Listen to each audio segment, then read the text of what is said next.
Eu queria um pouco do seu olhar sobre as estratégias. Conversávamos agora há pouco até com Luísa Martins, nossa analista de judiciário. Ela já tinha trazido um pouco sobre como os advogados, que argumentos que esses advogados apresentariam, como a gente tem falado aqui, a exaustão.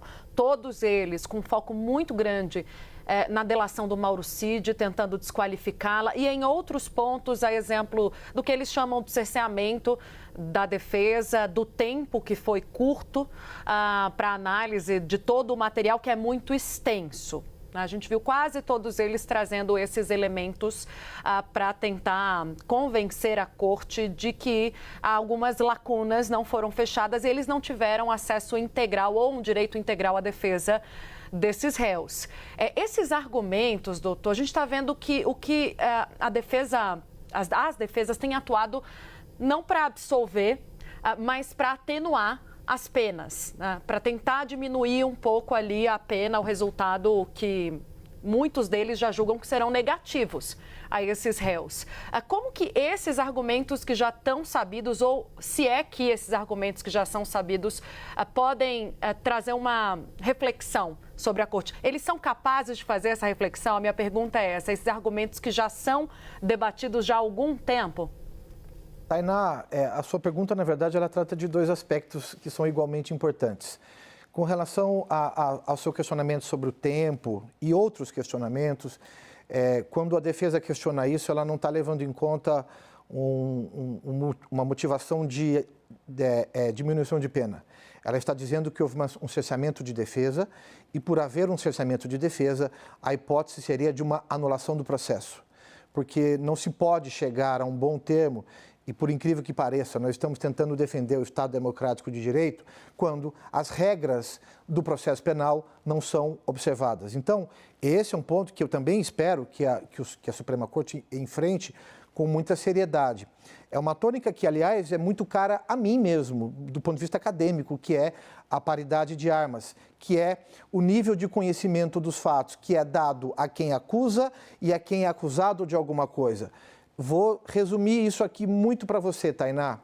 Os pontos suscitados hoje pela defesa do ex-presidente Jair Bolsonaro não é necessariamente aquilo que está na defesa, que foi na denúncia, que foi ou não dado acesso a ele, mas aquilo que estava em todos os autos e mesmo que não estivesse na denúncia, mas o Ministério Público sabia e a defesa não. Até porque, se o Ministério Público sabia e não usou na denúncia, é porque para a acusação não importava. Mas fica fácil imaginar que se para a acusação não importa, para a defesa talvez importe. Então, o nível de informação dos documentos deve ser, por isso o Celso Vilardi usou essa expressão paridade de armas, o mesmo para quem acusa e para quem se defende. Um outro aspecto disso ele mencionou que houve um proferimento de um parecer e a corte tem que se deparar com isso. O prazo razoável não é uma garantia para o acusado A, B ou C. Ele é uma garantia, inclusive, colocada do ponto de vista convencional. A Convenção Interamericana dos Direitos Humanos prevê isso, o Brasil é signatário desse Tratado Internacional de Direitos Humanos. Então, quando não há um prazo razoável para a preparação dos documentos e para entender os documentos às vésperas de um momento importante, que é uma audiência, isso deve ser levado em conta, sim, pelo órgão julgador na apreciação dos fatos. Então, essa questão de cerceamento de defesa, ela pode, a depender de como a corte entenda, gerar anulação do processo. Pode. Vamos ver o que a corte vai decidir. O outro lado da sua pergunta, Tainá, é com relação à diminuição das penas. E há um desafio aqui, muito grande, para o Supremo Tribunal Federal.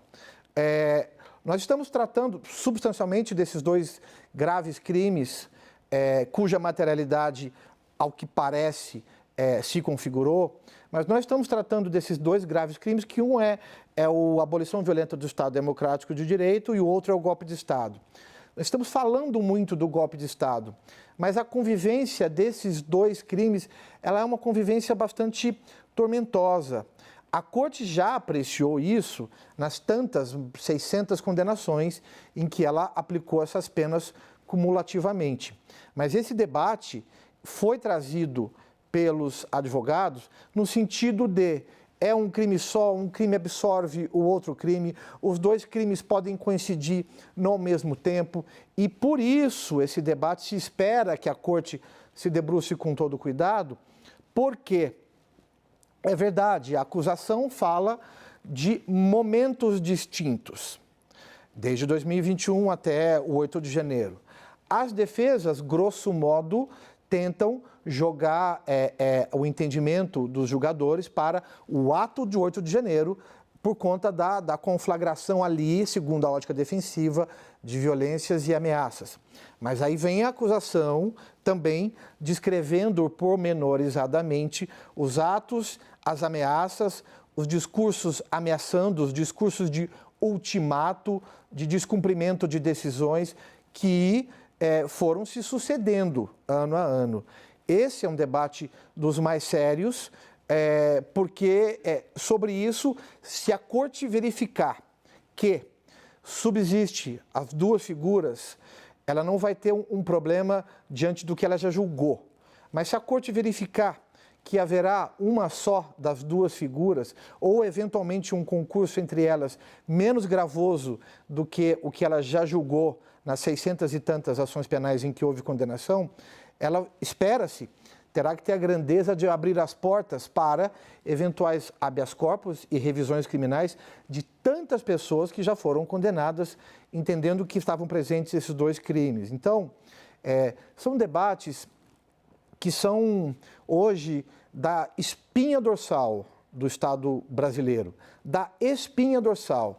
E é por isso, inclusive, que particularmente me chama muito a atenção o fato desse caso estar sendo julgado pela turma e não pelo órgão plenário do Supremo Tribunal Federal, que me parece que seria o órgão desejado, até pela projeção nacional e internacional que um caso dessa envergadura tem, pelo aspecto histórico que ele terá e pelo que já falou aqui o Pedro há pouco tempo atrás, pelo aspecto do ineditismo dessas discussões jurídicas. É preciso termos cuidado com o que vem por aí, porque os votos vão ser dados na semana que vem, não só com o figurino das defesas, mas com a abrangência que um caso dessa natureza tem na nossa história.